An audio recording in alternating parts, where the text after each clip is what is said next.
Depois de trazer a arca para Jerusalém, nosso pai Davi compôs um salmo. Ele se repete em vários trechos da Bíblia, no livro das Crônicas, por exemplo, se repete em outros salmos também, que é o salmo de número 96. Leio do verso 1 ao verso 9, e não temos dúvida alguma de que o Senhor está se movendo no nosso meio. Cantem ao Senhor um cântico novo, cantem-lhe em toda a terra. Cantem ao Senhor, deem louvores à força do seu nome, anunciem a sua salvação dia após dia. Diga comigo, dia após dia. Deem a conhecer entre todos os povos da terra como é excelsa a sua glória, ou seja, ela é tão alta que não pode ser atingida.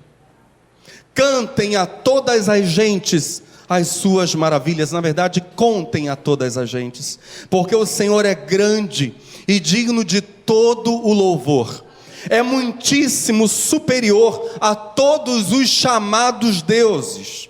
Esses pretensos deuses são apenas ídolos, mas o Senhor, esse é o Criador dos céus. À sua volta só a glória e majestade. A força e a beleza encontram-se no seu santuário. Ó povos de todas as nações, louvem o Senhor, reconheçam a sua grande força e glória. Sim, deem ao Senhor a glória que é devida ao seu nome. Tragam ofertas e venham aos seus átrios. Adorem o Senhor, revestido de santidade. Que a terra inteira trema na sua presença. Na última sexta-feira, às 5h30, quando quase 80 irmãos, ou algo em torno de 80 irmãos e irmãs, encerrávamos aqui mais uma bendita semana de oração, nós caímos, ainda que não externamente, mas internamente sim, nós caímos prostrados, perplexos diante de Deus. Naquela manhã, antes de cantarmos a canção final, que foi meu maior prazer, tua beleza me extasia e me faz cantar. Nossas perguntas coletivas eram: Senhor, quem és tu? Como poderíamos dizer-te algo, ou entregar-te algo? Sejam palavras, sejam outras coisas quaisquer. Como poderíamos entregar algo para ti? Conversando com alguns irmãos após aquele culto glorioso, eu dizia para eles que, diante da pessoa que com a sua palavra, diz a Bíblia, foi capaz de criar tudo o que existe, a nossa reação mais racional diante dessa pessoa, a nossa reação mais racional, mais mentalmente elaborada, seria tremermos, chorarmos ou até mesmo desmaiarmos. Em todos os seus caracteres, nós sequer podemos dizer que Deus é grande. Por exemplo, não podemos dizer que Ele é grande em santidade, que Ele é grande em bondade, ainda que nós utilizemos essas palavras e ainda que essas palavras estejam até mesmo na Escritura.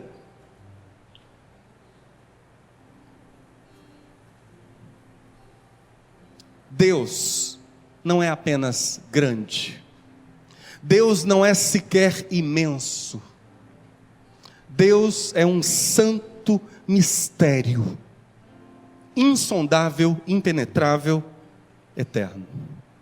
Esse é Deus. Dizermos que Ele é grande ou que Ele é imenso fica muito aquém do que Ele é. Deus não é nada disso. Isso são apenas tentativas de nos aproximarmos, mas a nossa tentativa ainda é muito frágil.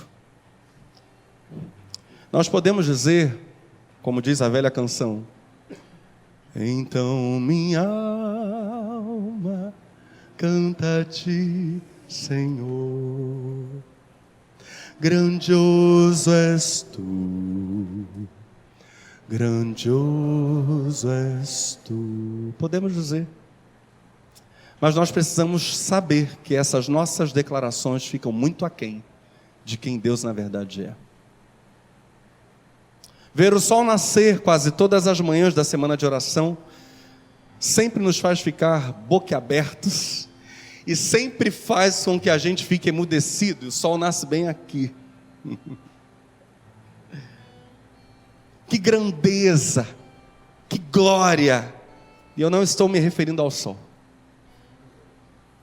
mas ao seu Criador.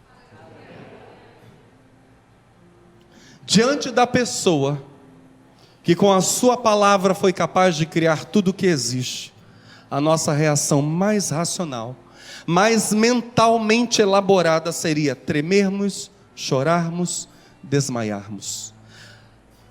Por causa disso mesmo, a perplexidade, o maravilhamento tem sido a marca de um sem número, isso é incontável, de um sem número de crentes em todo o mundo e em toda a história. Quando esses crentes ficam conscientes desse mistério chamado Deus, eles são tomados de perplexidade, de assombro, de maravilhamento. Nessa noite nós rememoramos a cruz e a ressurreição do Senhor, o juízo de Deus e o perdão de Deus, a santidade absoluta de Deus e a purificação dos pecados pelo sangue de Cristo. Mas eu quero juntamente com vocês nessa noite, diante dessas coisas tão extraordinárias, que não podem de modo nenhum cair no lugar comum, eu quero juntamente com vocês dobrar os joelhos e adorar.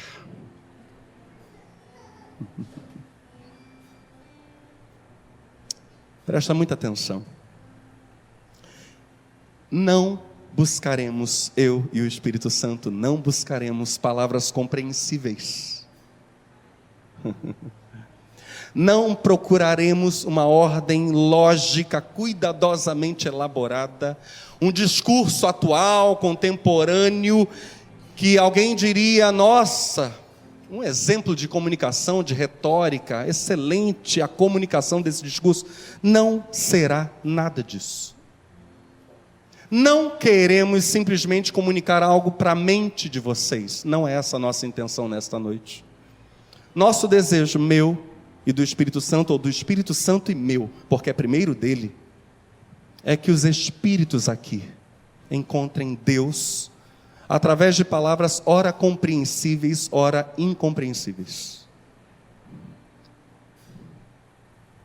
Mas que o mistério seja visto como mistério. E a aproximação seja feita de joelhos. Espero que em alguns pontos a mensagem seja absolutamente incompreensível. Essa é a minha expectativa. E apenas sensível. Para a gente entender isso, paradoxalmente, a proposta é que sintamos. Por exemplo, imagine uma pessoa que por 2 dias está viajando e não tem de jeito nenhum acesso à água fria, fresca. Essa pessoa está viajando debaixo de um sol escaldante. Depois de 2 dias privada de água gelada ou fresca, é apresentada para essa pessoa, ou dada para essa pessoa, uma jarra de água e um copo, para que ela possa se dessedentar. Como essa pessoa se sentirá? É lógico que esse dessedentado não vai fazer uma exposição técnica do que é beber água depois de 2 dias de muita sede. Ela não fará isso. Essa pessoa cantará, essa pessoa vai sorrir, ela vai até chorar, ela vai fazer poesia, ela vai entrar num êxtase, terá uma catarse, um extravasamento de emoções em profusão, ela irá explodir em emoções, porque apenas seu corpo fraco, sedento, foi dessedentado com água fria. Se a palavra é água, e ela é, produzirá em nós sensações que frequentemente não poderemos explicar racionalmente. Ainda mais se for palavra sobre um mistério chamado Deus. Curvemo-nos então, juntos, diante desse santo mistério. Amém? Curvemo-nos. A filosofia ocidental tem uma dívida impagável com um bispo, o chamado bispo de Hipona, Santo Agostinho. Hipona era uma cidade na Argélia, era porque o nome mudou. A Argélia é um país africano. Agostinho de Hipona, ou conhecido como Santo Agostinho, foi, no quarto século da nossa era, um dos mais importantes teólogos e filósofos dos primeiros séculos do cristianismo. A filosofia tem uma dívida imensa com Agostinho, na sua nova maneira de pensar filosoficamente. Há quem diga que Agostinho fazia filosofia teologando e teologizava filosofando. Era o modo de ele pensar e escrever. Muito profundo, muito profundo. Eu vou citar, em dado momento da mensagem, algumas falas de Santo Agostinho, ainda que a tradução do latim para o português frequentemente utilize a pessoa divina e os verbos ligados à pessoa da divindade no plural, para diminuir a distância linguística, ainda que a intenção não seja racionalizar o mistério. Eu vou adaptar os verbos e vou adaptar os pronomes de tratamento, utilizando cada um deles no singular, para diminuir a distância das falas de Agostinho para a nossa cultura. Então, quando nós chegarmos lá, vamos tirar os plurais de majestade e utilizar apenas os singulares nos termos. Numa obra que se transformou num clássico da filosofia e da teologia, chamada Confissões, Agostinho conta para nós do momento da sua conversão. Ele diz: retirei-me, não sei como, para debaixo de uma figueira e larguei as rédeas ao choro. Comecei a chorar e a chorar muito. Prorromperam em rios de lágrimas os meus olhos. Senhor, dizia ele enquanto chorava, não se lembre das minhas antigas iniquidades. Eu sentia que elas ainda me prendiam, diz ele. Eu soltava gritos de lamento. Por quanto tempo? Por quanto tempo andarei a clamar? Amanhã? Amanhã? Por que não há de ser agora?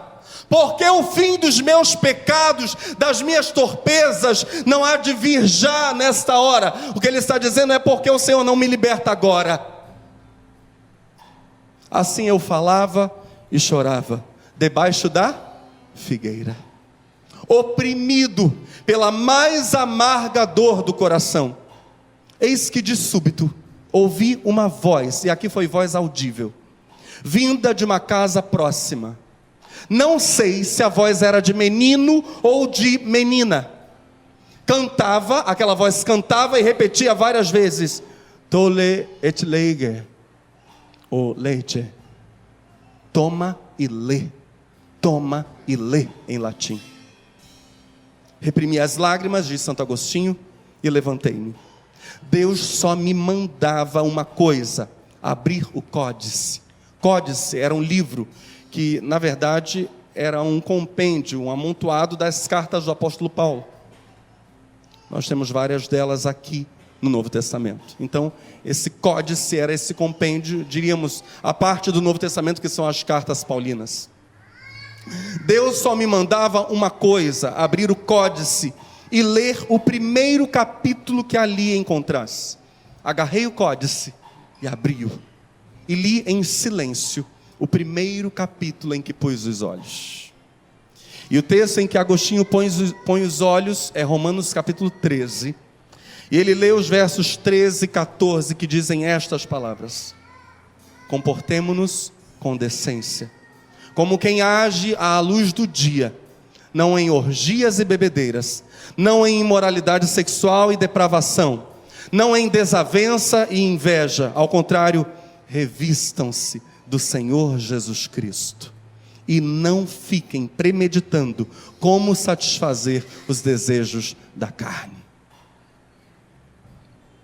E ali, com o Novo Testamento na mão, ou parte dele, Agostinho se rendeu a Cristo. Sobre aquele instante ele afirmou: eu não quis ler mais, nem era necessário. Apenas acabei de ler estas frases, penetrou-me no coração uma espécie de luz serena, e todas as trevas da dúvida fugiram. Essa história diz para nós que Deus falou, Agostinho ouviu e passou a viver daquela palavra. Um dos maiores vultos da história do cristianismo. Há um sem número de ensinos popularizados nas igrejas evangélicas mundo afora, que tem sua base na teologia agostiniana. Um homem que foi tremendamente usado por Deus na história. Deus falou, Agostinho ouviu e passou a viver daquela palavra. Ora, como vimos recentemente neste mesmo lugar, Jesus falando sobre o Antigo Testamento, quando Deus entrega para Israel o maná, Jesus usa esse evento e recita palavras que são lá no Antigo Testamento, em Mateus capítulo 4, Jesus diz: nem só de pão viverá o homem, mas de toda palavra que procede da boca de Deus. Ora, se nem só de pão viverá o homem, mas de toda palavra que procede da boca de Deus, nós precisamos fazer uma pergunta. Essa palavra que dá vida vem automaticamente para nós? Ou só vive quem, buscando-a, aprende a ouvi-la? Como essa palavra chega até nós? As duas situações são verdadeiras. Tanto a palavra vem de modo automático, quanto ela vem por meio da busca. Por exemplo, o Salmo 104 expressamente diz que o que nos mantém respirando é a palavra de Deus. Salmo 104, verso 29 diz isso categoricamente: quando escondes o rosto, entram em pânico. Está falando dos seres viventes. Quando lhes retiras o fôlego, morrem e voltam ao pó. É Deus que com sua palavra nos mantém vivos. Se Ele disser cessa, cessou. Mas eu disse a vocês, também é verdade que essa palavra não vem automaticamente. Ou seja, hoje há uma palavra que nos está fazendo viver, e essa palavra é a palavra vinda de Deus automaticamente para nós, sem que nós a busquemos. Estamos juntos? Mas também é verdade que somente querendo a palavra de Deus, somente parando conscientemente para ouvir a palavra de Deus, é que o nosso espírito de fato vive, posto que passa a viver para Deus, viver da sua palavra, viver de ouvi-lo, então vivemos de fato. E é por causa disso mesmo que Tiago dá um ensino, irmão do Senhor. Interessante que a epístola de Tiago, metade dela são mandamentos. Tiago é o livro do Novo Testamento que mais contém, é o livro do Novo Testamento que mais contém ordens. Tiago nos dá uma ordem que é literalmente um mandamento vital para o nosso espírito. Diga comigo, um mandamento vital. É algo que nos faz viver para Deus, que faz o nosso espírito viver na presença de Deus. O que Tiago diz? Tiago capítulo 1, verso 18. Por sua decisão, Ele nos gerou, diga, nos fez viver. Tiago diz, Ele nos gerou pela palavra da verdade. É o Evangelho. A boa nova de Jesus chega a nós como palavra verdadeira.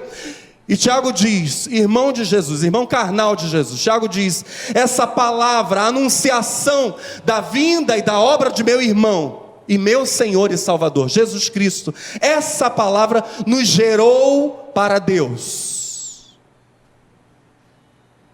A fim de sermos, prossegue Tiago, como que os primeiros frutos de tudo que Ele criou. Nós nos tornamos os herdeiros de toda a criação, essa é a ideia de Tiago. Os primeiros frutos, os herdeiros de tudo. Aleluia, que palavra tremenda. Mesmo quem se converter na véspera da volta de Jesus, se torna herdeiro de tudo.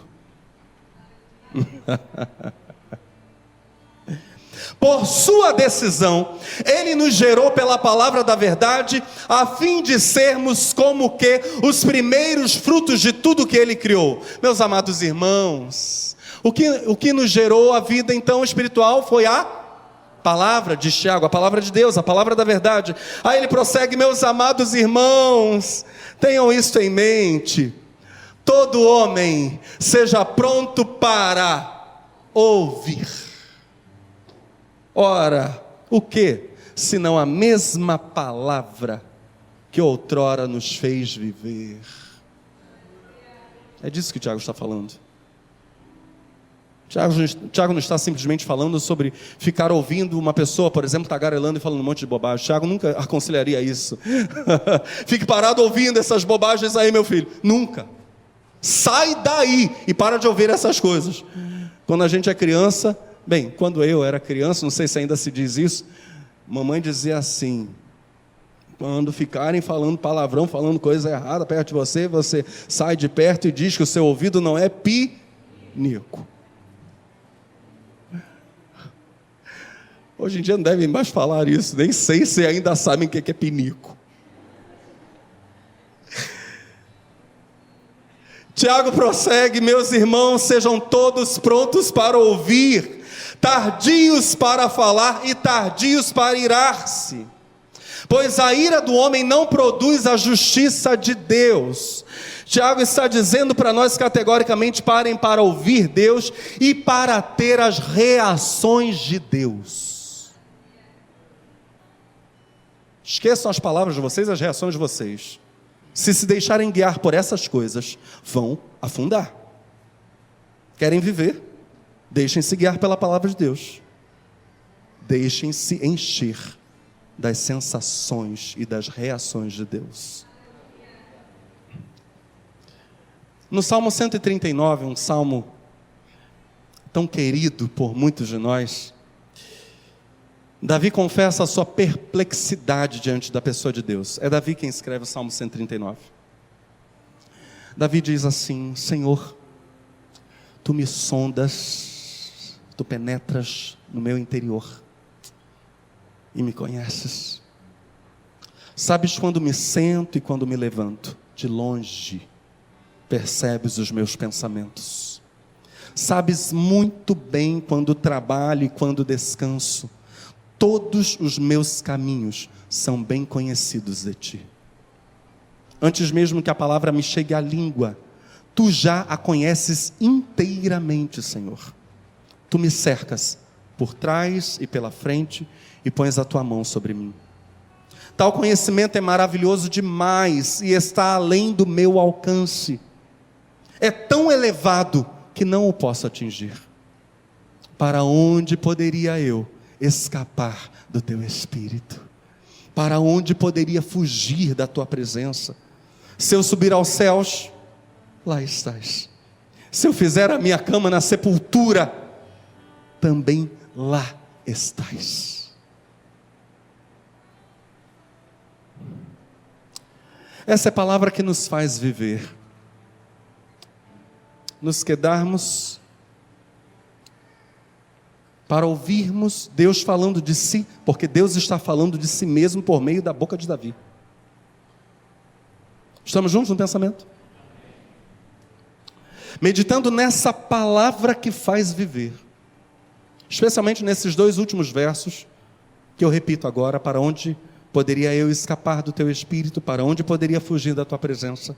Se eu subir aos céus, lá estás. Se eu fizer a minha cama na sepultura, também lá estás. Meditando nessa palavra, Agostinho, absolutamente maravilhado, faz perguntas que também devemos fazer agora. Porque se somente parando para ouvir a palavra de Deus é que nosso espírito vive de fato, porque vive para Deus, precisamos parar e permitir que essa palavra de Deus, preste atenção, nos interrogue. Mas eu acabei de dizer para vocês que nós faremos perguntas, ou que Agostinho faz perguntas. Preste atenção, precisamos parar e permitir que essa palavra de Deus nos faça perguntas. Na verdade, as perguntas que Agostinho faz são precisamente perguntas que a palavra de Deus faz a Agostinho. Porque diante da palavra de Deus, não é nunca Deus quem é interrogado, mas sempre o homem.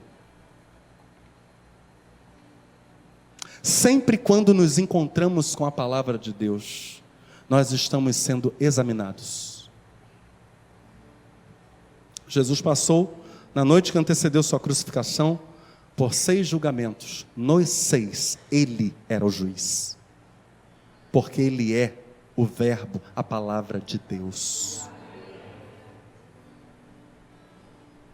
Diante da palavra de Deus, ninguém é juiz. As palavras ou perguntas que Agostinho faz são as perguntas que a palavra de Deus faz a Agostinho, e aí ele verbaliza. São as interrogações que Deus infunde no coração dele. Deus planta essas perguntas para que ele cresça na compreensão de quem Deus é, ou cresça na prostração diante do mistério que Deus é.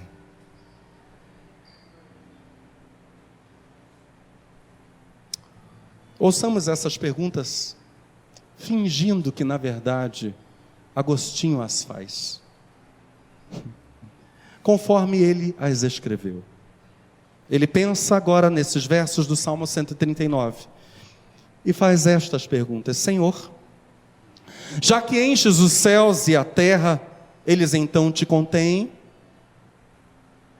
Ou mesmo enchendo-os, falta ainda alguma parte de ti neles, já que eles não são capazes de te conter completamente? E já ocupados os céus e a terra de ti, para onde estenderias o que faltasse de ti? Ou tu não precisas estar contido em alguma coisa, tu que abranges tudo, visto que enches as coisas pelo fato de elas estarem dentro de ti, tu as ocupas contendo-as. Não são os vasos, os seres cheios de ti que te tornam estável. Não, não é isso. Não é, por exemplo, a ideia de Agostinho é: o que faz uma água ficar parada, contida, domada, é estar dentro de um recipiente. Não, não é assim com Deus. Não são os vasos, os seres cheios de ti que te tornam estável, previsível. Pois ainda que esses vasos, esses seres se quebrem, tu não te derramas. E quando te derramas sobre nós, tu não cais por terra, mas nos levantas. Nem te espalhas, mas nos recolhes. Tu, que a tudo enches, não ocupas todas as coisas com toda a tua grandeza? E já que nem mesmo todas as criaturas juntas podem te conter, elas contêm apenas parte de ti, e cada uma delas contém, na verdade, a mesma parte de ti que as outras contêm? Ou cada criatura contém determinada parte? As criaturas maiores, as partes maiores de ti, e as criaturas menores, as partes menores de ti. Haveria então uma parte maior e uma parte menor de ti, que és totalmente infinito? Ou tu estás inteiro em toda parte, e nenhuma coisa te contém totalmente? Quem és tu, meu Deus? O que és tu, senão o Senhor Deus? E que outro Senhor além do Senhor? Ou que outro Deus além do nosso Deus? E aqui ele cita o Salmo 18:32.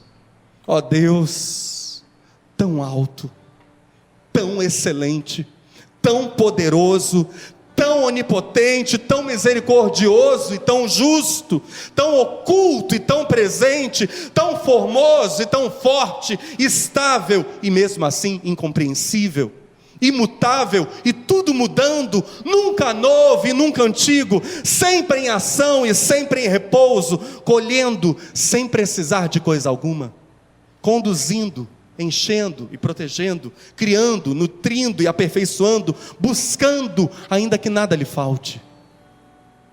Tu amas sem ter paixão, ardes em ciúme sem ficares perturbado, tu te iras e estás calmo, recebes o que encontras sem nunca o ter perdido, nunca estás pobre e ficas alegre com os lucros. nós te damos mais do que pedes, para que tu te tornes nosso devedor. E aqui ele fala sobre a oferta que vai além do mandamento. Nós te damos mais do que pedes, para que tu te tornes devedor. Mas quem possui alguma coisa que já não seja tua, pagas as dívidas, ainda que não devas nada, e perdoas as dívidas, sem teres qualquer prejuízo. Você me devia, diz Deus ao homem. Deus o perdoa pela cruz de Cristo, e Deus não fica com prejuízo algum. Encerra Agostinho. Que poderíamos dizer acerca de ti, meu Deus, minha vida, minha santa delícia, minha santa delícia? Ou o que alguém poderia dizer ao falar de ti?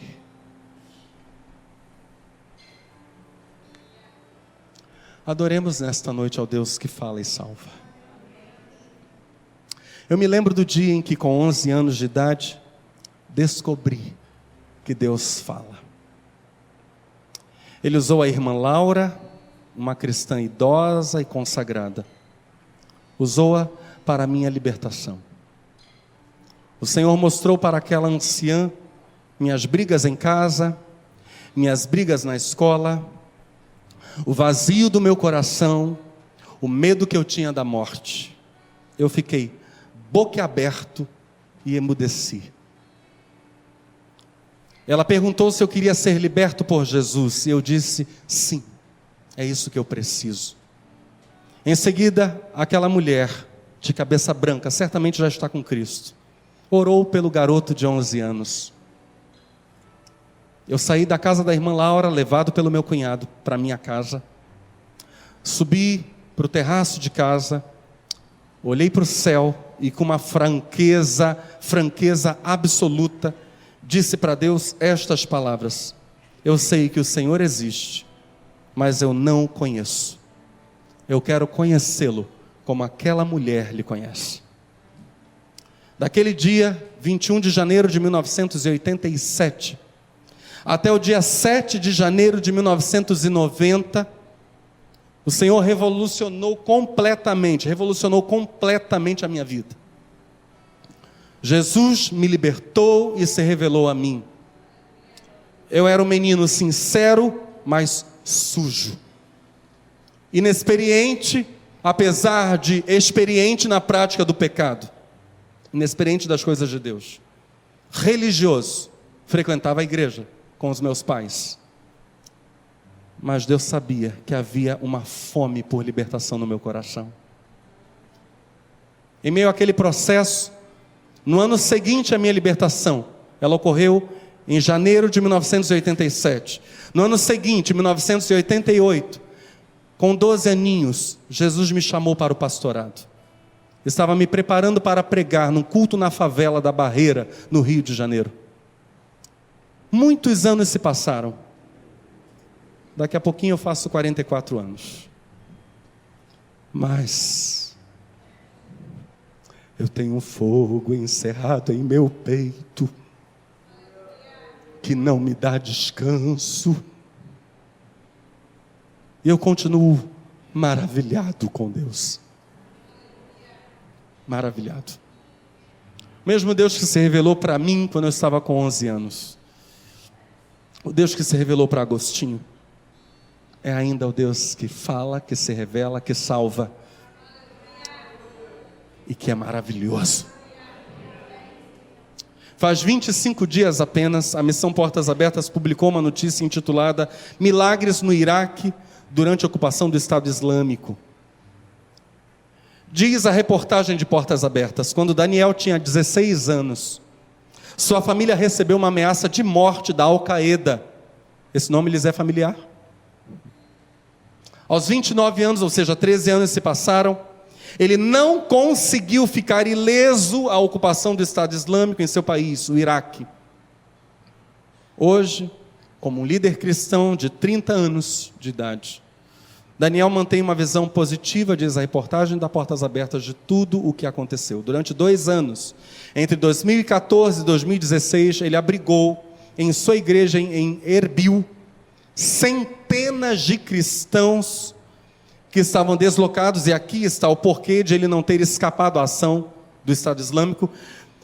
Por 2 anos ele hospedou na igreja centenas de cristãos que estavam deslocados no Iraque, sua nação, por causa do Estado Islâmico. O acampamento de deslocados na igreja de Mar Elia, o acampamento foi fechado em 2016, quando esses deslocados puderam retornar para os seus vilarejos, ou sair do país, ou encontrar uma nova moradia em Erbil. Daniel, esse jovem pastor, executa as tarefas normais, servindo a 2 igrejas, em Erbil e em Kirkuk. Ele olha para trás, reconhece que apesar de tudo, de todas as dificuldades, não foram poucas, Deus estava com eles. Agora, veja o testemunho que ele conta. Um dia, apareceu um homem que lhe deu um envelope com uma grande quantia de dinheiro para o trabalho da igreja com as crianças. Crianças deslocadas em seu próprio país. E ele diz: era exatamente o que precisávamos e pelo que tínhamos orado. Quando eu lhe perguntei quem ele era, ele disse: meu nome é Fadi, e você vai me ver na igreja todos os dias. Meu nome é Fadi, e você vai me ver na igreja todos os dias. O detalhe é o seguinte: em árabe, Fadi significa alguém que se sacrifica. E é um nome, diz o pastor Daniel, que eles usam para se referirem a Jesus. Ele diz: eu tenho certeza que era o próprio Jesus. Foi muito especial, e ainda vejo a face dele na minha memória.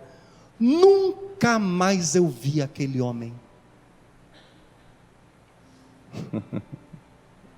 Eu sou o Fadi, e você vai me ver na igreja todos os dias.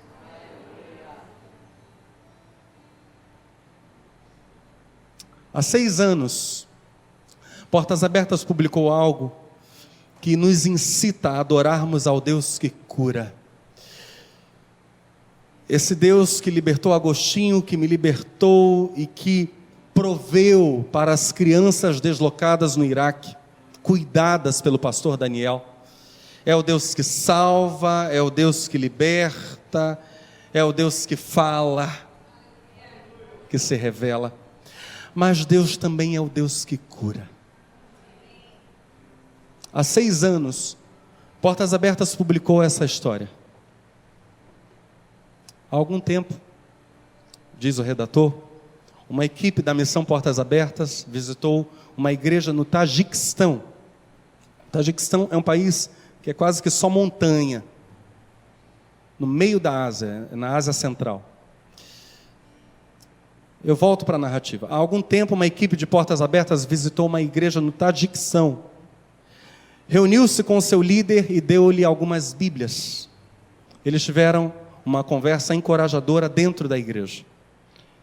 Enquanto estavam reunidos no templo, uma senhora entrou com um bebê nos braços. Diante do altar da igreja, ela começou a chorar e ficou chorando por longo tempo. O líder da igreja então disse para a equipe de Portas Abertas: desculpem, eu tenho que cuidar daquela senhora. Irmãos, por favor, esperem um pouco, eu já volto aqui. E foi ao encontro da senhora. Perguntou para aquela mulher: minha senhora, eu posso ajudá-la? Ela olhou nos olhos do líder da igreja e disse: o Senhor não precisa fazer mais nada por mim. E chorou novamente. O irmão não entendeu a resposta, claro, ninguém entenderia aquela resposta, e disse: o que a senhora quer dizer com isso? Se eu puder ajudá-la, eu estou pronto a ajudá-la, pode contar comigo. Ela olhou para ele novamente e disse: talvez o Senhor não se lembre de mim. Faz exatamente 1 ano eu vim a esta igreja. Eu era muçulmana. O meu casamento estava em ruínas, porque eu era estéril, e por isso meu marido queria se divorciar de mim. Eu estava desesperada. Aí eu ouvi falar que o Jesus dos cristãos podia operar milagres. E em desespero eu vim à sua igreja. O Senhor orou comigo faz 1 ano e pediu um milagre a Jesus. Pouco tempo depois eu fiquei grávida. Meu marido e eu ficamos juntos, permanecemos juntos. Nós nos tornamos cristãos. E hoje eu vim dedicar meu bebê a Jesus. Vamos aplaudir ao Senhor. Aleluia! Oh, Deus tremendo.